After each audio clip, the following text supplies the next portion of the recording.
I'm actually just sending out the YouTube links and I'll start in a minute.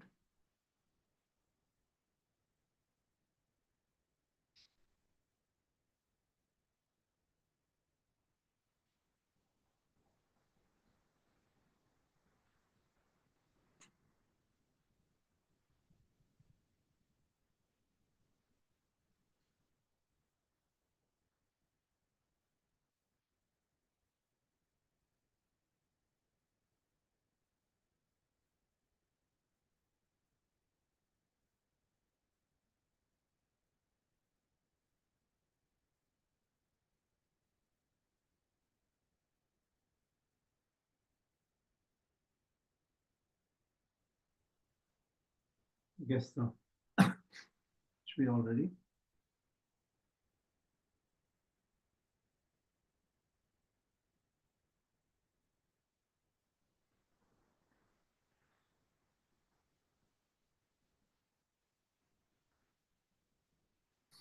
Okay, we start. Asmat Gurubhyo Namaha, Asmat Parama Gurubhyo Namaha, Asmat Sarva Gurubhyo Namaha. Shri Krishna Parabrahmane Namaha, Shri Lakshmi Nrsimha Parabrahmane Namaha, Shri Lakshmi Hayavana Parabrahmane Namaha, Sarvam Shri Krishna Pranamastu.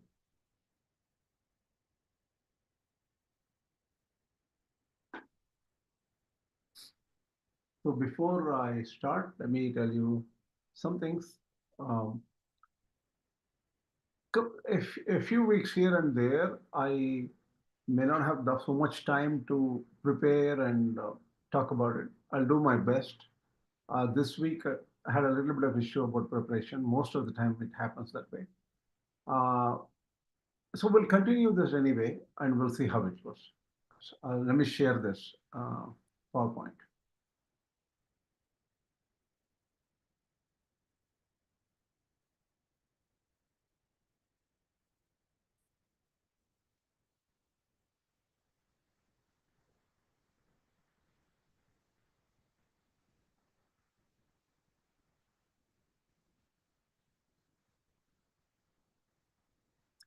Can you see my lecture 34 slide and Yes, hear me? yes. Very good. So we'll go straight into this. So we were dealing with Sampatanga's view on the Kena Upanishad, but I think for some reason, as I have already told, we will have to look into his view on the Īśāvāsya Upaniṣad and how Īśāvāsya Upaniṣad connects to Kena Upanishad. That is why we are going to take a little bit longer route. It's all worth it when you look at if somebody is listening to, this is, we are doing it for posterity, for future, right, for everybody. So this would be very useful for others to also get in line for a different kind of thinking. So Sampathanga is actually preparing you to look at certain aspects of Shankara Bhashya which he does not agree with. Okay, one more thing. When we are going further with this, we are only looking at Sampatanga's view for now. Then we will look at Rangaramanuja Bhashya later. That will cover the Viśiṣṭādvaita assessment of Kena Upanishad. However, you need to understand that the um, thoughts of reconciliation between Shankara, Ramanuja, and Madhva, these all come up much later. That is, these acharyas, great acharyas, whenever I say Shankara, Ramanuja, Madhva, I mean acharyas with respect. Sometimes, just for brevity, I may quickly state like that. No offense. So, what it means is the reconciliation comes extremely late in this whole game. Why? You need to understand every strand of thought, every concept in each of the systems very clearly to even come up with a reconciliation. So reconciliation is not understandable before that. So we are not going to deal with what KSV Swami told us regarding the line of thinking of reconciliation, and that probably will pick it up after next few years, actually, 4 or 5 years maybe, or even more. Okay, so just with that introduction, we'll go further. So we were covering this last slide earlier. So what Śaṅkarācārya, what Sampathanga states here is Śaṅkarācārya has a flexible approach to textual interpretation, allowing for metaphorical or secondary meanings when the context or philosophical consistency requires it. Here we need to understand, and I think Koileji brought in some important points. I didn't have time to look at all the points, but some points I think they're important. And let me do one thing. I directly copied Koile's message and put it right here in my PowerPoint in the last 10 minutes. So what he has brought out is Śaṅkarācārya's own Brāhmaṇa Upanishad, some 2.4.5, where he explains his approach. He says, if an apparent experience contradicts with Shruti, discard the experience as illusory. Tarka Samādhi, reason discussion, Shastra Shastra Purvam, Swanbhava Ubhayam Satyam iti Siddham. Let me look at it a little bit further here. See, 1 second. Oops, what happened? Okay, now coming back, see what he states is the mind can invent intense, profound states, utpanna manovikalpaha. Shastra serves as pramana to separate avidya kalpita experiences from satya-anubhava. So Shastra will help you guide your realizations, which is, deleting the unreal realizations or profound, delusions. And you'll get the right anubhava of satya or the truth. Therefore, the sadhaka or the aspirant acting rationally obeys scriptural injunctions now, fully aware that later the very presence or aparokṣa-anubhūti will stand on its own feet. So you need a realization later. Once the realization comes in, the Shastras don't make it is only useful for the initial steps where the sadhaka is still not realized till he gets aparokṣa-sakshatkara. Once aparokṣa-sakshatkara comes, the direct realization will stand on its own. You don't need a scriptural connect. Okay? Some important points here. See, until realization, Shastra is equal to guiding light, Deepavat. After realization, Shastra is corroborative evidence, never contradicted. So he says, Shastra is never contradicted, but it will be useful. It is corroborative, means it emphasizes that whatever you're realizing is right, something like that. Any mystical claim that opposes Shruti is Bhranti Matra. So nothing should oppose. So Śaṅkarācārya powerfully supports Shruti, no question about it. No question. Until somebody is not realized, use Shruti as much as possible completely. Once you realize you don't need Shruti, but Shruti will definitely support whatever your realizations are. That's his idea. Thus, for a mumukshu, it is perfectly rational to follow vidhi pradhana injunctions now. So follow the vidhis of Shastra. Okay. And later on, abide effortlessly in sakshat darshana without conflict. So experience realization without any conflict, because whatever you are experiencing, that will be supported by Shruti anyway. You don't need it right now, after experience. So this is a very well thought out and powerful text identified from Śaṅkara Bhashya. Amazing.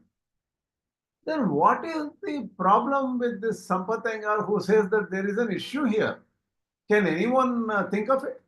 I'm going to stop share.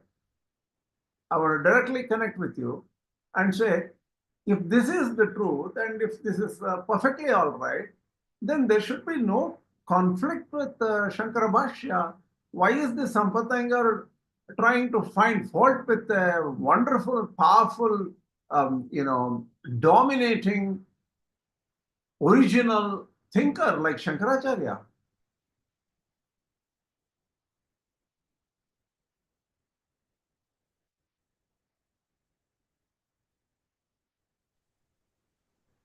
The question is like, what is real? Until we reach it, like, every time we are questioning, right? Like, have I really reached? Then we are going back to the Shruti and then verifying. So Sampatayara is talking about in those stages, right? Like, and then it is not permanent in case of Sampatayanga's view, because we are going to come back, and when we come out of it, then there are two entities, right? There is no one. That is his perspective. It's little beyond that.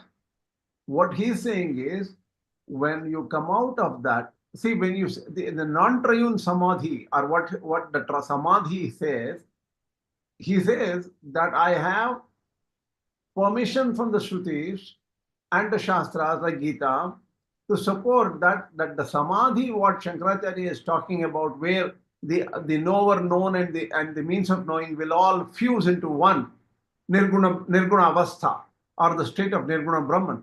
So the thing is, that is only a milestone on the way to final realization. He says that is not final realization. Yeah. So he says that even if somebody goes to that state and comes back, that is not the final realization, because the realization of the Alvars and the bhakti-oriented several kind of realized persons, they have gone beyond it. That's his view. See, one thing I tell you, here we are trying to learn all these things, try to understand how many oppositions can come to the Śaṅkara Bhashya, and why are they real or not. We are even evaluating whether Sampatanga is thinking right or wrong, right? But he says that, but we are just taking him seriously because he's not a push-off. He has written an original Bhashya on Yoga Sutras, which we will probably teach in the next few years. I'm going to take up Yoga Sutra completely as a separate text and analyze maybe 4 or 5 different commentaries on Yoga Sutra. I'm not prepared for it now. I have to study myself. I'm actually doing it as a part-time study for myself, right? So what it is we're seriously considering his viewpoint. Obviously, he is not alone in his viewpoint. Ramanujacharya and Madhvacharya also are similar in thought process, like Sampatanga. Only thing is, Sampatanga focuses a lot on yoga because he spent a lot of his years on understanding what is the yogic methodology, which goes deep into anything, whether it is Upanishads, Brahma Sutras, or Bhagavad Gita. Bhagavad Gita is, by the way, Yoga Shastra. Yoga Shastra, Brahma Vidyayam is what is told as Bhagavad Gita.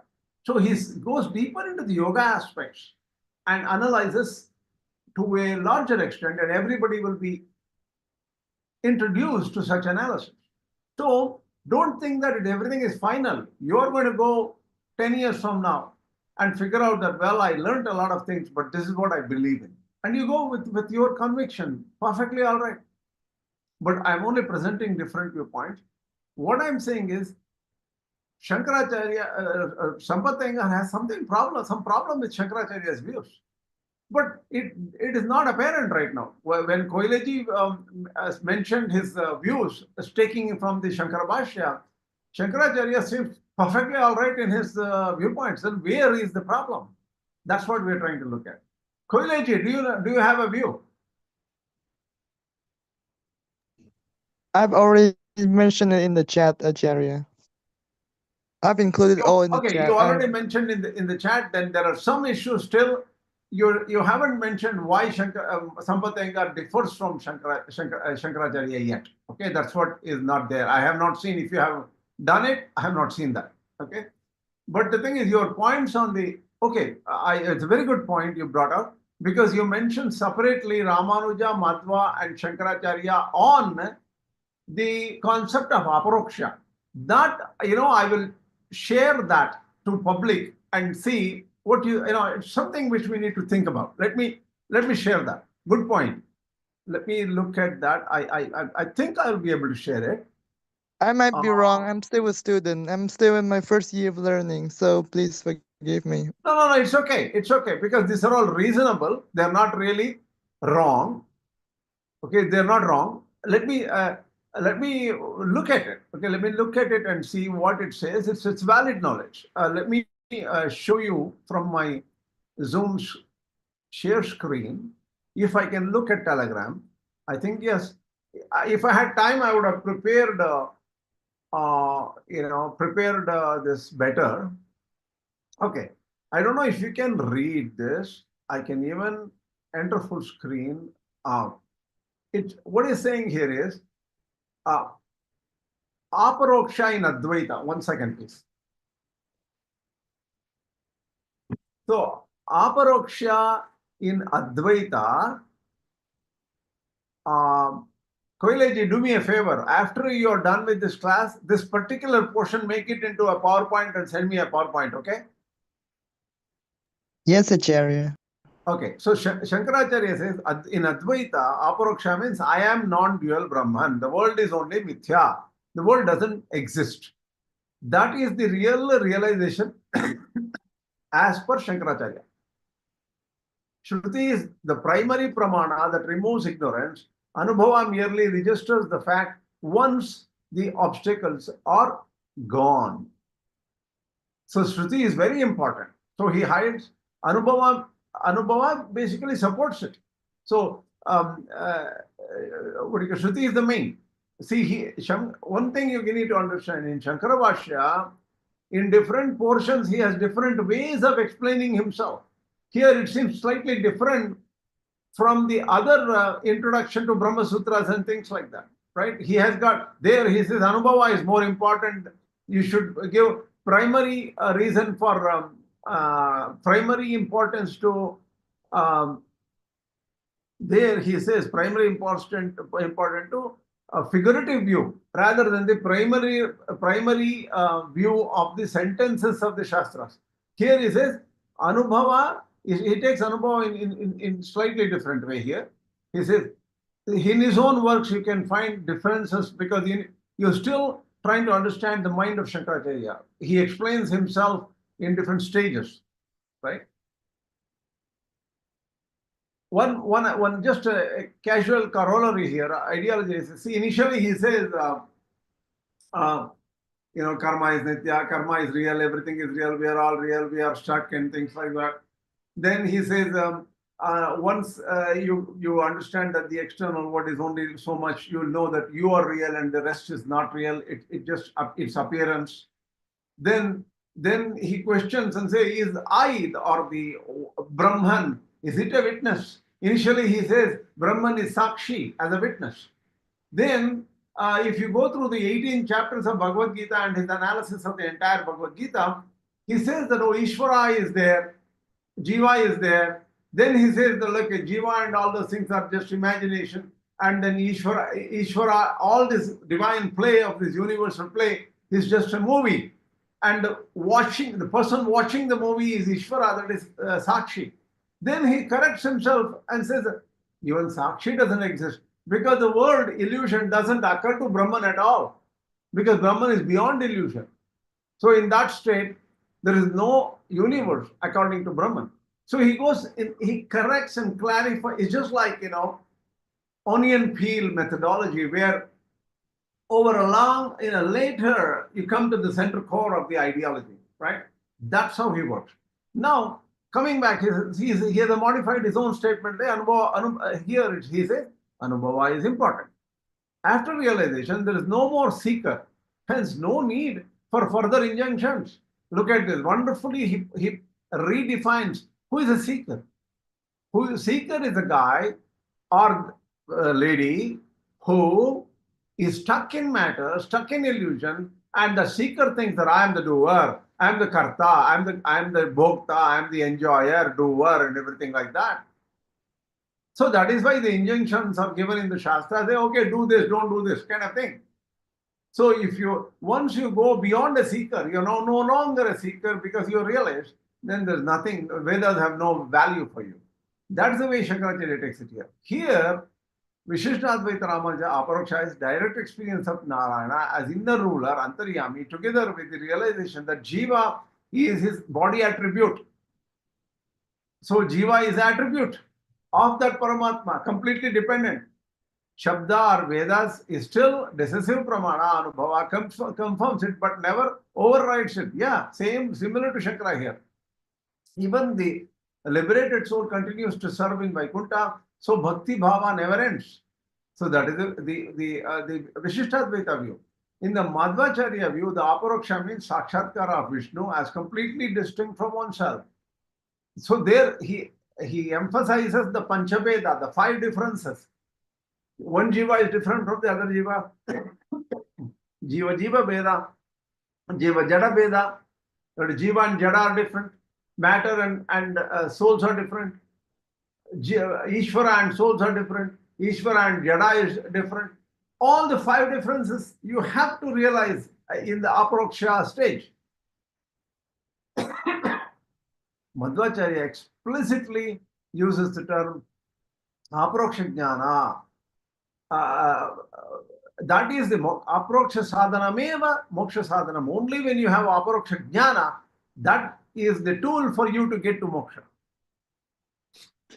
So, experiential context, however, the opposite of the Advaitic one, instead of none but Brahman, one sees all is real but graded and Vishnu is supreme. So the reality is graded and the reality of Vishnu is supreme. This is the experience of Madhvacharya point of view.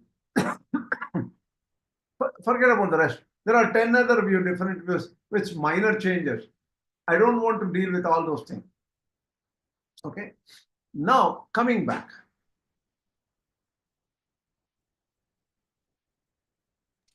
Actually, if I can add a small thing, this is Sudarshan.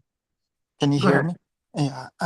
Like if there is a work by Śaṅkarācārya called aparokṣa-anubhūti. So if we are looking to actually understand his concept on aparokṣa, maybe that would explain. It has like about 140 some verses. And so it takes a while for him to get to the understand, like make us understand what he means. So in that, Exactly. Yeah, he develops the subject in a step-by-step manner. Okay. Yeah. And he's one of the most powerful presenters of information, that too philosophical information in the world. No question about it. He's precise and clear, and there is no doubt in his mind what he's trying to say. So very clear, right? Yeah. See, because we have a particular focus and particular direction, we have to summarize where Samādhi is going with it, right? And then only take small deviations here and there. Aparokṣa-anubhūti, if you take up that subject, the hundreds of verses, then you cannot study that as a part of this class. Okay? And I was just mentioning because like it's very difficult to just consolidate the information of what he's trying to say as aparokṣa in like a line. It's going to take a bit. Yeah. And then portions of what he says there may be present in different areas. So it'll be like us trying to understand what he says in entirety by pulling small words here and there as the whole thing. So then we fall into some logical fallacy as this is what he means, kind of thing. Definitely. Agree. So now Samādhi is talking about the Vedas, right? He wants to give you one aspect, saying that, okay, before we go here, let me answer my own question I asked. What is the point of difference between Samādhi and Śaṅkarācārya? If they pretty much agree a lot about this aparokṣa and even the relative value of realization and Shastras. What he's saying is, the Shastras are not interpreted properly by Śaṅkarācārya since he gives priority to only the Samādhi view and not priority to the other portions of the Vedas, only to the some Mahavakyas, and he reinterprets the entire Veda based on Mahavakyas. That is that which indicate oneness only as the highest, and he takes that as the primary. What Samādhi is trying to say is that interpretation of giving priority to some statements and no priority or less priority to some other statements in the Vedas are not acceptable. So this is the idea every non-Śaṅkara interpretation tries to do pretty much. And so Sampatanga is no different here. So we'll understand what their views are. Okay. So in the Vedas, there are Saṃhitas and Brāhmaṇas. Mainly you can separate them into Saṃhitas and Brāhmaṇas. Okay. And then later on you get Āraṇyaka and Āraṇyakas and Upanishads. So that's how the Vedas are separated out. The Saṃhitas have got the mantra portion. And the Saṃhitā does have Saṃhitas from 4 separate Vedas. So Rigveda Saṃhita, Yajurveda Saṃhita, Atharva Veda Saṃhita, Samaveda Saṃhita. There are 3 Saṃhitas themselves are there in all the 4 Vedas. Now, the mantras are the content of the Saṃhitas, right? And the mantras are like Gayatri Mantra, Mahamrutyunjaya Mantra, and there are several mantras used to invoke deities, blessing ceremonies and ritual ceremonies and things like that. So they are sacred songs with powerful yogic meaning and powerful spiritual power. That's what they are, right? Brahmanas are the prose commentaries attached to each Samhita. So every Samhita has a Brahmana portion, and that gives commentaries, explanations of the rituals and yajñas, and the method of performing the ceremonies, symbolic meanings behind ritualistic actions. So when ritual is just like action, take some ghee, take some, put it into fire and utter these mantras and all those things. Looks like action, but there are symbolic meanings there. And this is explained in Brahmanas. Mythological stories also come up in the Brahmanas and explain the origins of the rituals. Why should somebody do a ritual? And that is explained. And some instructions for the priest performing various functions. You have to do this way, that way. Prayoga aspects are given in the Brahmanas. Now, coming into this, Āraṇyakas are slightly withdrawn in a way. Withdrawn in the sense that withdrawn into the forest. People have to think about these things. That form a transition between the Brahmanas and the Upanishads, containing mystical interpretations of rituals for forest-dwelling hermits. Focus on symbolic rather than literal performance of rituals. Internalization of the external ritual practices. So you're going from external physical practices into internalization. Right? Now, go further is Upanishads, that is the last part, that is known as Vedānta. So the concluding portions of the Vedānta. Metaphysical inquiries into the nature of reality. What is real, what is not real, what is ultimately real? Is anything called relative real? Is there how many classes of realities are there? Everything is discussed. Concept of karma, rebirth, liberation, meditative practices, spiritual disciplines. So from ritual to philosophical knowledge, you move into the core, right? Core concepts like Aham Brahmasmi, Tattvamasi, and all are also analyzed in the Upanishads. Now, the structure shows an evolution from the external ritual practices, earlier portions, to progressively more internalized and philosophical understandings of the Vedas. So within the Vedas, there are 4 parts, right? Samhita, Brāhmaṇa, Āraṇyaka, Upanishads. So from Samhita to Upanishads, you travel from outside to inside, external ritual actions to internal meanings and philosophy. So the main criticism here, again, Śaṅkarācārya is he is cherry picking only those statements that support the non-dual state experienced in deep or Samādhi. And that is the highest for Śaṅkarācārya.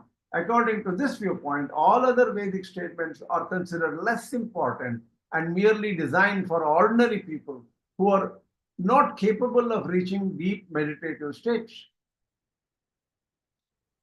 Even among Advaitins, the Aham Brahmasmi and everything like that is not direct. Even if you are a total follower of Śaṅkarācārya with no question, right? Ordinary people cannot even understand his Samādhi state. This interpretation is problematic according to Sampatanga. I'm analyzing the Sampatanga's view here because it's based on personal experience rather than following proper rules for interpreting the Vedas. So here, the fight is actually in the way you interpret Vedas. because there are certain rules given in the Karma Kanda, and those rules, Mimamsa rules are there. Mimamsa rules have to be used properly. So there's a lot of fight between Advaita and non-Advaita Vedanta according to what rules apply where and how to use the rules to interpret. So there is an interpretational difficulty here, right? The Vedas should be approached with realism. Look, what he says is the Vedas were written for everybody. It has to be as real as the science, where you don't have to give any priority. Everything is there. In science also, is a Newtonian physics, Einsteinian physics. They apply to certain portions of matter at certain conditions. So everything is real. Similarly, Vedas, whether it relates to karma, ritual, or anything based on the context and the type of aspirant, everything is real, and we don't need to have any classification. So Vyasa, who compiled the Vedas, wouldn't have organized the text Saṃhitā and Brāhmaṇa for two separate audiences, one advanced and one beginner. So in Advaita, the Brāhmaṇa portions and later on the Upanishads, which are inside the Brāhmaṇa portions, they're all for the Brāhmaṇa and the Brāhmaṇa Āraṇyaka Upanishads are for the higher level aspirants. Saṃhitā is for the lower level aspirant. That is the way Śaṅkarācārya takes it. Even that he takes it as only at the highest level. That is, are you a doer or not? Are you a thinker or not? Do you think you're stuck in this universe or not? If you think you're stuck, you're an agent, karta, jñāta, bhokta, then you have to follow the Vaidika injunctions. Okay? Here I want to give a small warning point to several so-called non-dual experts of the world. Okay? There are so many groups on the internet. There are so many people, we follow non-dualism. None of them want to do the Nitya-Karma and other karmas prescribed based on their own, varana, jati, ashrama, and all those things. Duty to society is a definite must. For whether you are born in like a North Pole or South Pole, it doesn't matter whether you belong to this race, this religion, that religion. According to Śaṅkarācārya, duty is always there for the agent. Whoever thinks that he is an agent, he is stuck in matter, that person has to do duty. These so-called non-dualism clubs, they think that they are beyond duty. They are beyond all action, and they're only into the Samādhi state.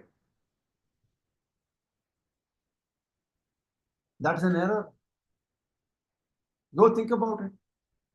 I have had this wonderful conversation with a person no other than Paramananda Bharati, who is no more, and very nice person, one of the persons in Sringeri, he got an initiation into sannyasa ashrama. Paramananda Bharati met me, we all met together.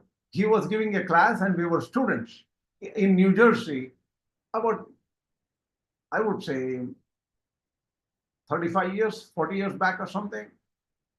And I asked a question to Paramananda Bharati. Look, most Advaitis we see, many of them are thinking that one person even came and asked to me, "Oh, Krishna, why are you still doing Sandhya Vandana, the morning ritual and your Āraṇyaka and all those things? You are a Karmakandi. You are only stuck in karma. We are into jñāna kanda. We are advanced people. So we don't have to do those karmas at all." Evaluate yourself that are you really somebody like Shuka Maharshi or something, where Shuka Maharshi did not know the difference between man and man, lady, nothing. And all he saw was only Vasudeva everywhere, that Atman everywhere. That's what he saw. And are you at that level where you can walk away from karmas? Or karma doesn't affect you? What kind of nonsense is this? People, then Paramananda Bharati said, those Advaita followers are misinterpreting Śaṅkarācārya. Śaṅkarācārya never, if you are an agent, you have to do all the karmas prescribed in the Shastras. And I have to appreciate Advaita at a common level. You look at the followers of Sringeri or Kanchikama Pita or Dwarka Pita or any Shankara Mata, they are very sincere about Vedadhyayana. They learn more Vedas than the other Vedantic people. The other Vedantic people give up their Vedadhyayana, including me, I am saying. So they are very sincere in the Vedadhyayana. In fact, even as a priest, if somebody wants to, perform a marriage or a thread ceremony or something like that, they invite Smarta priests, because the Advaita followers and Smartas, they are very good in priestly activities. And their Vedic mantra Ucharana. Ucharana means the method of chanting and how they chant, the swaras and all, they're very accurate. They spend a lot of time in understanding, learning in Vedadhyayana and all. So there's a lot of appreciation for them. But many, this advanced so-called, non-dualism clubs and things like that, they want to give up karma. Just want to mention this. Sorry for being outright, but I don't apologize about this view of mine. And I know Śaṅkarācārya meant it this way.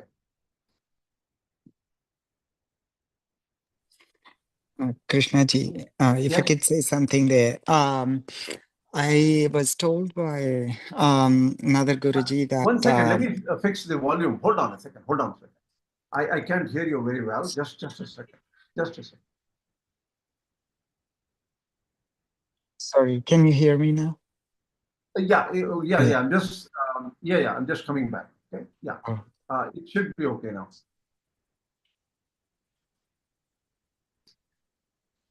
Oh. Yeah, go ahead. Sorry, Jay.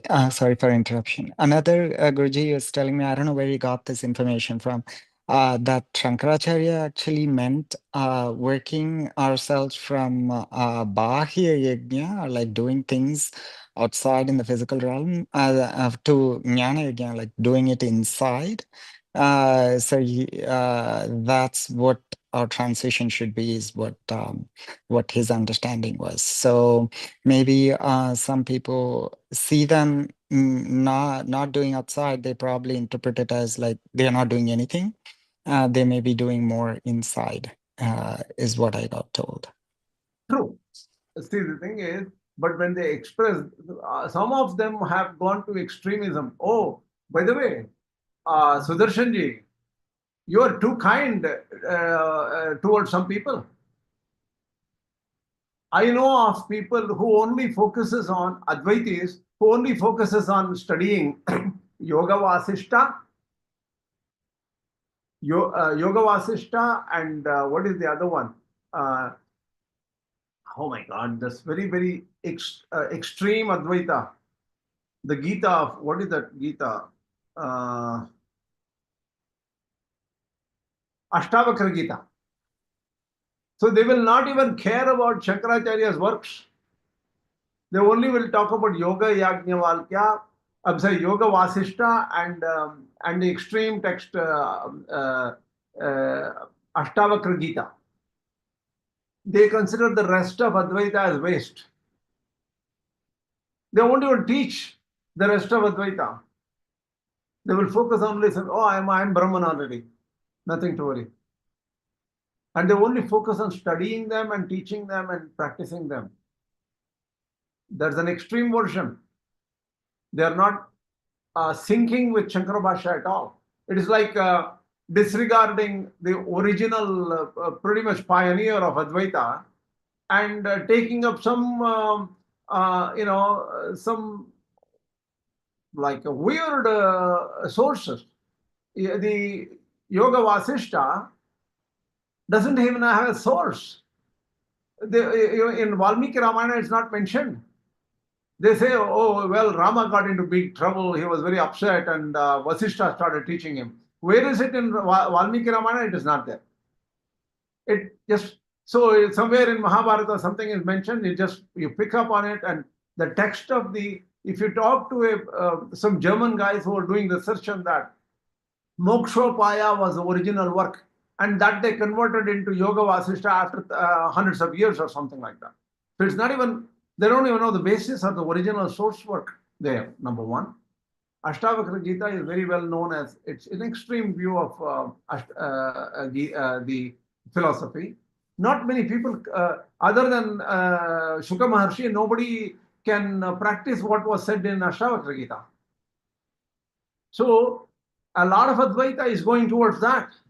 Only some people are going to the Vaidika form of Advaita. So we need to understand Advaita has a lot of followers from very, very different backgrounds. Yeah, but majority, as far as I know, like Aratvadiyar and like all those people, they talk about Sri Vidya and they talk about Devi Mahatmya, and like this just they don't believe in just a tabletop philosophy. So. Okay, I will post on my thing. I will give you some non-dualism clubs, like Deepak Chopra talking about Dvaita or something like that, or some similar people. Eckhart talking about, he will mix up Buddhism and Advaita in one shot and give you a cocktail to drink. There are several such people, and I will even send you a non-dualism clip. Have you heard of Nisargadatta Maharaj? How many people know this Nisargadatta Maharaj? I don't know. Too.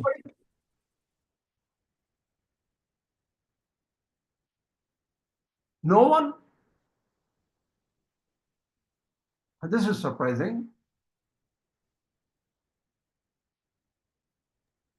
I have gone through some of his lectures on YouTube. Nisargadatta Maharaj, right? Yeah. And other people somehow are not looking at the Nisargadatta Maharaj. You look at Nisargadatta Maharaj, he laughs about anything ritual or anything ritual related. Nisargadatta Maharaj is very well known Advaita expert. Even Ramana Maharshi is very balanced about ritual and knowledge. Nisargadatta Maharaj says, throw away all these rituals. Somebody asked, why are you also following morning ritual? Like he had a small mandap at his home and he had some deities and he was doing some prayers. Somebody asked, why are you doing this? He said, my body is doing, I'm not doing it. Okay, that is the highest level of Advaita. Even what do you call, some other people said it in some ways, in similar ways. But that is from a experience perspective. But disregarding ritual is not based on Śaṅkarācārya's views, 100%. And there are some Advaitis who have gone to the other end. And we know that. Let us not discuss that. It's fine. If you don't know them, you're better off. Okay. So Vedas should be approached with realism. We should not separate saying that one is advanced and one is a beginner. This is a very, very important logic against Advaita traditional people. Okay, let's go. That is a Śaṅkara particularly. Upanishads generally form parts of Brāhmaṇa text with one exception, the Īśāvāsya Upaniṣad. Īśāvāsya Upaniṣad is the only Upanishad which is actually in the karma section, that is the Vajasaniya Saṃhitā, but it's still a Upanishad. Vedas primarily focus on ritual actions, while the Upanishads provide the guiding philosophical thought behind these actions. Saṃhitā portion contains practical citations useful for performing rituals and work. This we know, just summary of it, right? This is Sampatanga's view. Overemphasizing thought at the expense of ritual action contradicts the compiler's original intention. So the compiler Vyasa had intentions about there is value in ritual and there is value in jñāna. So we need to see how they interact together rather than making ritual very low and jnana very high. A comprehensive synthetic understanding of the Vedas provide a pure intellectual standard for evaluating findings from reason, intuition, and higher consciousness. This is where he says there need to be a combined approach of reason, intuition, and higher consciousness, super reason after Samādhi. Samādhi is not the final. Beyond Samādhi, there are states. This is what Saṃhitā is indicating. This is where Śaṅkarācārya changes its course. Śaṅkarācārya says all your bhakti, all your karma will fit into sort of illusory universe, and Brahman alone fits into the Samādhi and beyond Samādhi. So that's Śaṅkarācārya's view. He's saying that you can have all these things up to Samādhi, but the bhakti continues with after Samādhi. Because only in Samādhi you will find the difference between the pure soul, Jivatma, and Paramatma. And that is his idea in the 7th chapter of Bhagavad Gita, Ramanujacharya. You can go ahead and figure this out. Before starting the 7th chapter starts with Bhagavad Gita. Maya sakta manah partha yogam yunjan madashrayah asamshayam samagram mam yatha jñāsyasi tachrunu. This is the Sri Bhagavan Vacha. He himself says, Maya sakta manah partha yogam yunjan madashrayah asamshayam samagram mam yatha jñāsyasi tachrunu. Here, Ramanuja Bhashya goes in depth to assess what was said in the first 6 chapters were only referring to Jivatma. What was said in the later on was focusing on how the distinct Paramatma, who is different. Initially, Paramatma appears similar to Jivatma. But later on, Paramatma, the true nature of the Paramatma is understood beyond the Samādhi state. That's what is the interpretation of Viśiṣṭādvaita of this whole of Gita. And so this is emphasized by Saṃhitā. We are understanding Saṃhitā's dialogue here, his approach here. Reason represents the mind's final conclusion based on sensory information. Now Saṃhitā is telling us what is reason? Reason is based on sensory information. So mind concludes based on sensory information. Right? Can you share? Oh, sorry. I thought I was sharing. Very sorry. Oh, hold on a second. Why did I forget?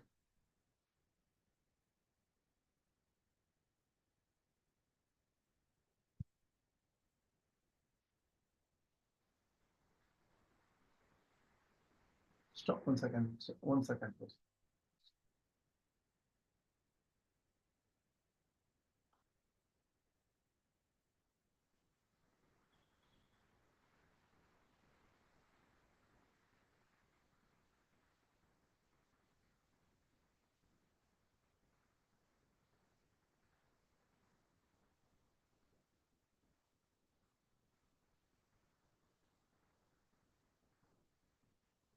Just a second.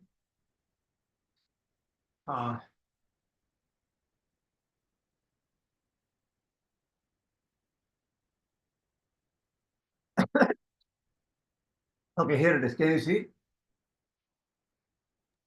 Yes. Okay. So reason represents the mind's final conclusion based on sensory information.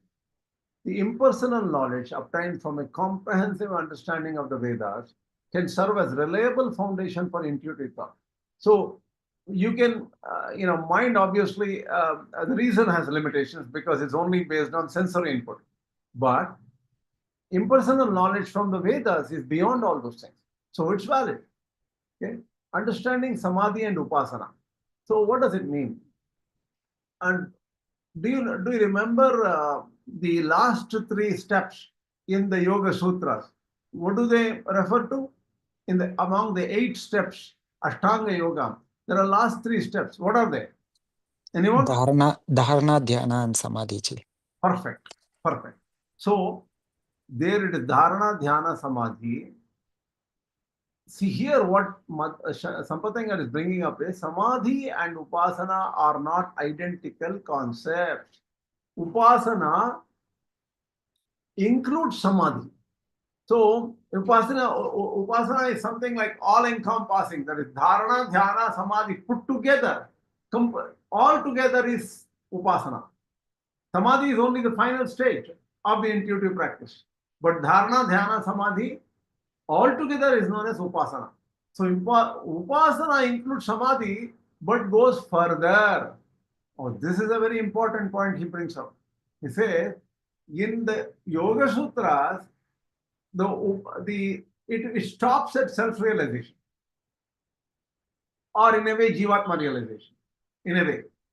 Even though what he says that is where the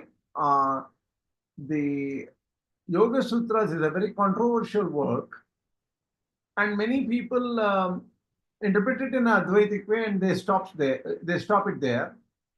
But what Saṃpataṅga is trying to say here is, look, in Yoga Sutras it can involve Upāsanā which goes into higher levels.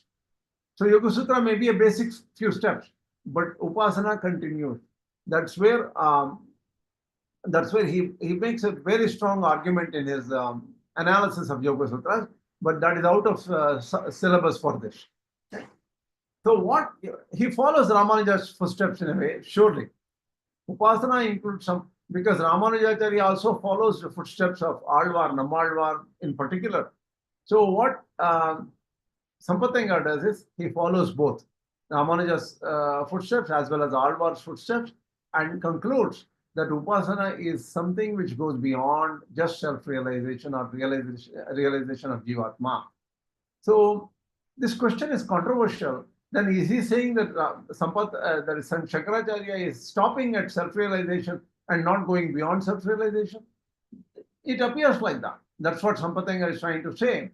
But that is very questionable and very controversial. This will not be decided so easily here. We are only studying Saṃpataṅga's views here. Okay. According to Ramanuja's introduction to the Bhagavad Gita, 7th chapter, which I already told you, Upāsanā continues beyond the state of the 6th chapter and goes beyond, and bhakti only comes later. That is why in the Viśiṣṭādvaita view, karma, jñāna, bhakti. So jñāna is there, but the highest is bhakti. Bhakti is also jñāna rupa. So jñāna continues whether in the form of bhakti or not. Even for Śaṅkarācārya, when you look at the Bhagavad Gita Bhashya, he says karma, bhakti, jñāna. But this jñāna is also bhakti rupa.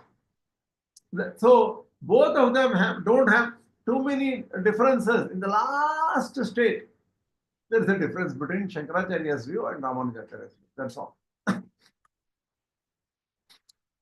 Summarizing Ramanujacharya's view, Upāsanam nama darshana samānākāra nididhyāsana aparapadyāya jñāna visheshaha dhruvas smrityātmakaha. He says Upāsana is a special form of knowledge with darshana samānākāra, as if you are seeing the actual object. That is, here the object is Nārāyaṇa himself. Śrīmad Nārāyaṇa is the object. Nididhyāsana is continuous remembering of that person. And that special jnana is known as Upāsanā, where they constantly meditate on Nārāyaṇa and continue, and that becomes like as if sight, as if they're actually seeing. Upāsanā is a special form of knowledge with the clarity of sensory sight, known as Nididhyasana. So initially it is sensory sight only, but that Nididhyasana will take you to the next level. And it is sustained by divine thought and love, that is bhakti, smriti and bhakti. Smriti is the remembrance combined with love. Excuse me, Krishna. Excuse me, Krishna. It is written Dhruva Smrityatmakaha. This is Dhruva Smrityatmakaha. Ghru is wrong there. It is not Ghru, it is Dhruva Smrityatmakaha. That is an error. You're right. Yeah. it represents a super rational mental state where the distinction between reason and intuition disappears. So the mind becomes stronger. Here it's a beautiful point. Reason generally relates to mind. Then how can mental become super rational mental state? What he's saying is, there is a verse in the Vedas which says, Apra apya manasa saha. That means Brahman is beyond all mind. Yato vacho nivartante apra apya manasa saha. Yato vacho nivartante. It's beyond speech and mind. At the same time, manasaivedam aptavyam. In another Upanishad says, only through mind you can attain Brahman. How can you attain? It's beyond mind, so you cannot attain using mind. And in the other statement, it says only through mind. That means Viśiṣṭādvaita manasa. So only through pure mind you can attain. Impure mind cannot attain it. That is what is intended there. So he says mind continues and it becomes super rational. The states of Upāsanā transform the entire personality, creating a refined perception where eye and heart unite and thought transforms into sight. So the thing is, where does emotion come? Emotion is not just physical. Emotion is beyond. Emotion is connected with the Jivatma itself. So bhakti goes beyond just body. So from a sensory perspective, it is super sight, and from a mental perspective, it is super reason. So because there your super reason will start understanding, well, you know, what we saw through external senses and mind are limited. When your jnāna becomes powerful, like a laser light, cutting through all this iron and all, this cutting through all this matter, you can see Brahman everywhere, Brahman. So that sight becomes super capable. So Upāsanā means sit closer to Brahman. Samīpyasana. What does Adhyatma Yoga mean? Adhyatma Yoga is a term he refers to. Adhyatma Yoga refers to intuition based on reason's data culminating in self-realization. See, Adhyatma Yoga can be said as the state explained by Rāmanujacārya in the last verse, the last couple of verses of the 6th chapter.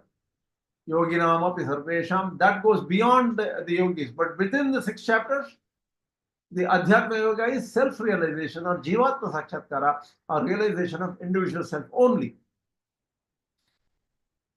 Bhagavad Gita, that is the first 6 chapters, outlines the successive spiritual stages. It goes from self-consciousness, self-awareness, cosmic consciousness, and self-realization. All these are explained in the 6 chapters. Self-realization is a state preceding the divine vision, sight of God, which is indicated by the term Upāsanā. Self is inherently apperceptive, that is self-aware. Without mind and intellect or mind and senses, you can know who you are, and remains pure in self-consciousness, which initiates the intuitive life through dharana, concentration. Self-consciousness involves awareness of oneself as the doer of actions and thinker of thoughts, forming the foundational awareness for understanding duty as detailed in the Brāhmaṇa portion of the Veda. So the duty as prescribed in the Brāhmaṇa portion of the Vedas, right? There is a super duty. There is a, even jñānis will come and teach others. What duty do they have? Loka sangrahartam. Bhagavad Gita also says even a jñāni has to teach and involve as long as he is alive and working in this universe. So karma continues for even a jñāni. So the Brāhmaṇa portion and the later portions, even there the thinker, action, thoughts do not go away. So the agency does not go away. So self-consciousness is also always there. As self-consciousness progresses and synthesizes with the divinity, there is this distinct divinity, Brahman, and the self has to improve and improve and improve, and the dharma bhuta jnana, or the power of the jnana of the individual has to be penetrative. And then the person sees the Divine Lord and he synthesizes and understands, oh, how does Divine Lord fit in this life? Oh, he put us together. Really, at this point, we only know matter and the seer, right? Drik drishya. You see something and you are the seer. But there's somebody who has put them together. The distinct Brahman is separate. Highly, initially, so what happens? The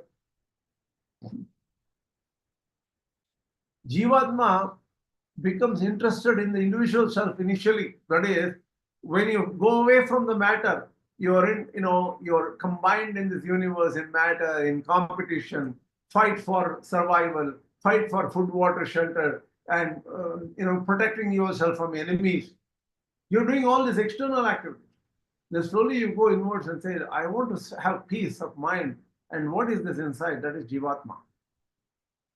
But what happens is when the Upāsanā continues, you're less and less interested in Jivatma, because in the 6th chapter, Yomam Pashyati Sarvatra, Sarvam Cha Mai Pashyati. There are 4 verses very beautifully explained in this chapter. That's where Rāmanuja goes deep into it, right? He starts with Sarvabhutastamatmanam Sarvabhuta Nijatmani Ikshate Yoga Yuktatma Sarvatra Samadarshana 629.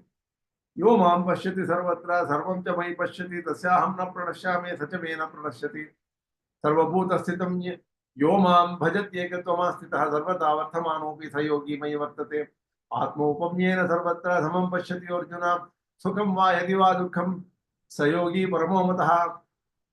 He explains 4 stages of self-realization. Even while it is self-realization, Krishna says, self-realization phase also sees myself, that is Krishna, as another self. But slowly, the Jivatma realizes that Krishna's self is powerful than the rest of the selves. The self of Indra, the self of other deities, and self of them himself, they're all different. But Krishna seems to be very powerful, different self, and he is the all-inclusive God. So what happens is, the interest focuses, instead of focusing on the self, the interest focuses on the all-inclusive God. Oh, how are we put together? What is the greatness of this God? That is where Krishna says in the 7th chapter, Mayasakta Manahparta Yogam Yunjan Madashraya Asamshayam Samagram Vam Yathajñāsyati Tachrano. You will know me differently. In the 15th chapter, he says, Atosmi loke vedecha paramatmeti. What does it say, 15th chapter? 15th chapter states,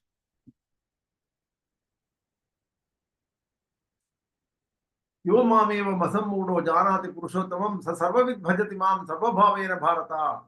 Yasmat sharamati toham akshārādapi chottamaha atosmi loke vedecha pratitaha purushottamah. So what Krishna says here is, I am beyond akshara, beyond kshara. Yasmat ksharamati toham. That means I am beyond the kshara, which is matter. Akshārādapi chottamaha. I am beyond pure Jivatma, which is akshara. Atosmi loke vedecha pratitaha purushottamah. I am known as Purushottama because of that. Again, the Śaṅkara Bhashya, Madhva Bhashya, Rāmanuja Bhashya differ here. But Rāmanujacharya says this is the right interpretation, and Samādhi is following the Rāmanuja interpretation here, saying that God is different from self and matter.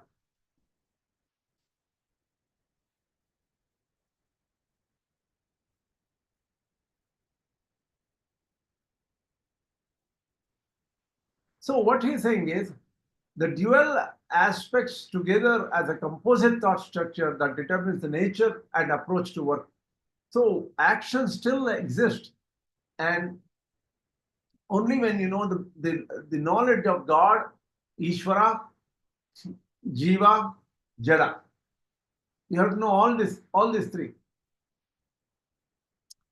What does the famous verse of Śvētāśvatara says here? Do you know the Śvētāśvatara verse which relates to this? Bhokta bhogyam preritaram cha matva sarvam proktam trividham brahmam etate.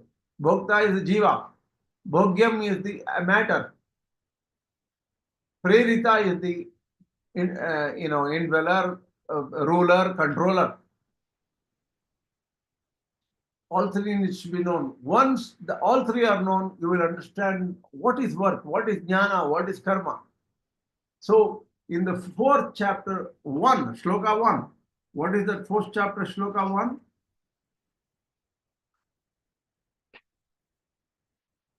Sri Bhagavan Vacha. Imam vivasvate yogam proktavanaham abhyayam vivasvan manave praha manurikshvaka vebravi manurikshaka ikshvaka vebravit. What does it mean?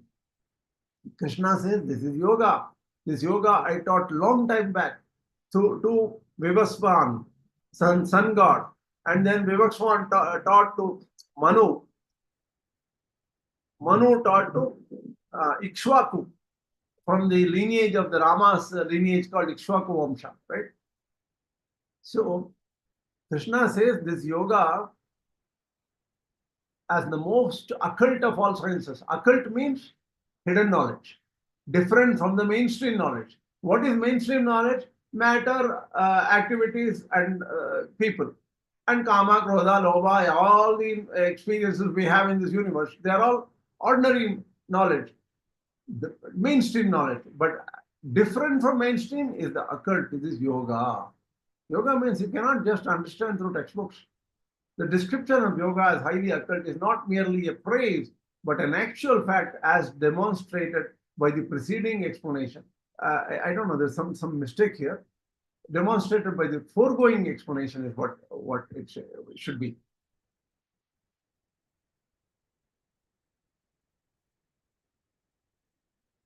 Here the information starts as to introduction to Īśāvāsya Upaniṣad. Okay, here is where the introduction to Īśāvāsya Upaniṣad is given. And what did we do today? We basically summarize the concept of how to understand karma and jnana. What is ritual and what is jnana portion? How are they related? And what is the nature of upāsanā? Because upāsanā goes from the matter to self to God understanding. So it goes further and further and further. So this is what we understood. We'll come to this and continue with this from this point later on in the next class. Before I finish this class, I wanted to get some feedback from you. Are we going in I'll stop share. So if you say just give me feedback, nobody will give me feedback, right? Oh, sorry, you mentioned not sharing screen. I forgot, and somebody had to tell me about it. Okay. Now, tell me honestly, what do you understand the strategy here, and does it make sense? Any problems with this approach? This is really nice, really interesting to understand the concept from your grandfather as well. Okay. Any other view? Yeah, Acharya, we were thinking self-realization is the last step, like now we have more things to think about, at least, Yeah. See, the thing is here, even in Śaṅkara Bhashya, Nārāyaṇa is made as separate, right? So, see, Śaṅkara Bhashya in his Bhashya never says that I am stopping at the self. Śaṅkarācārya himself says, self will go away. Self is only related to matter. The concept of self is related to the surroundings. When you say there are surroundings, he obviously mentions Antah-karana. Antah-karana is, so self is contained in the body, physical body, deha, and mano-buddhi ahankara. And mano-buddhi ahankara, he combines them as inner organs. So what is self according to Śaṅkarācārya? It's something combined in the shell of body, mind, intellect, BMI. But when you look at that you think it's an individual, it is not an individual. For him, there is only one Atma. Initially, you think that it's an individual, I am so and so, I am bound, I am stuck. this is my body, I'm different from all of you, I'm superior or inferior, oh, he is richer than me, he is poorer than me. All these things come because of our body association. Really speaking, Atma is the only thing according to Śaṅkarācārya. So he never stops at the self. But what Samādhi is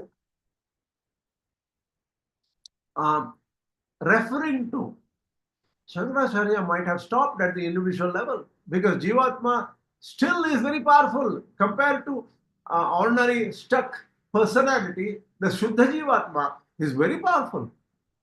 It is almost as same as the Atman, Brahman, the other people are mentioning. But actually, Ishvara, Krishna is totally different from Jivatma. That is what he's trying to make a point. And this is how the Bhagavad Gita Bhashya of Ramanujacharya, and in a way, even Madhvacharya goes this way. Madhvacharya totally devalues Jiva. Madhvacharya doesn't spend too much time on Jivatma at all. Yeah, it's waste of time. But Ramanujacharya spends that there is a value to Shuddha Jiva, and that's what he is going further with. Okay? Next. Any other comment? Look, actually, what are we doing? We are not actually experiencing anything. We're still studying information, right? Beyond all these things, someday somebody has to realize that. Till we really realize that, you don't know the truth. But we are understanding Shastra based on different views at this point. That's very clear. Any other comment before we close out today? Acharya, yeah. I think self-realization isn't a new experience. It's the substratum, meaning that it's the underlying realities among the three other states, namely deep sleep, wake, and then the dreaming. So it's the transition, it's the space between the two states. Or it can be also a silence between the mantras, or it's there's another word, anirvajaniya, beyond speech. Anirvachaniya? You mean Anirvachaniya? Yes, Acharya. See, Anirvachaniya is purely an Advaita concept. Okay? We'll talk about it in depth. When you break it into pieces, you will understand the differences. Don't worry. Okay. Yes, so but the thing is, I think it's not a new experience. It's something you've already known since the day before you were born, but you're just so got caught up in the real world, in the daily life experience, because you have to do duties for Bhagavan. You have to do your duties, but give it all to Bhagavan, meaning that you don't just do nothing. You have to, yeah. If someone give you a duty, you have to do it, but don't do other people's duty. Even if you don't do it well, then you still have to do what you gotta do. Yeah, true. All right. Any other comment? Okay then.